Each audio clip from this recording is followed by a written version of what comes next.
కోవూరు నియోజకవర్గంలోని పలువురు వైసీపీ నాయకులను మాజీ మంత్రి రాష్ట్ర అధికార ప్రతినిధి నల్లపరెడ్డి ప్రసన్నకుమార్ రెడ్డి పరామర్శించారు. బుచ్చేడిపాలెం మండలం చల్లాయిపాలెం గ్రామానికి చెందిన వైసీపీ సీనియర్ నాయకులు తమ్మిరెడ్డి రత్నం కుమారుడు తమ్మిరెడ్డి ఈశ్వరయ్య ఇటీవల రోడ్డు ప్రమాదానికి గురై చికిత్స తీసుకుంటున్నారు. ఈ నేపథ్యంలో నల్లపరెడ్డి ప్రసన్నకుమార్ రెడ్డి ఆయనను పరామర్శించి ఆరోగ్య పరిస్థితి గురించి అడిగి తెలుసుకున్నారు. ఆరోగ్యం పట్ల నిర్లక్ష్యంగా వ్యవహరించకుండా జాగ్రత్తగా ఉండాలని సూచించారు.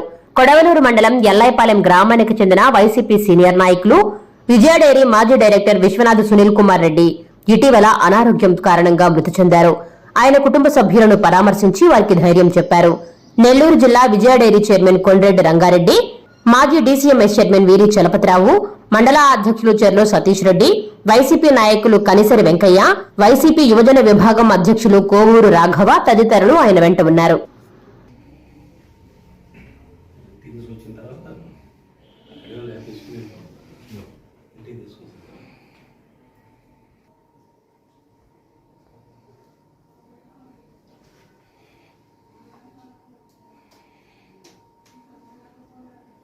బాగానే ఉంది. అప్పుడే 11 గంటల నుంచి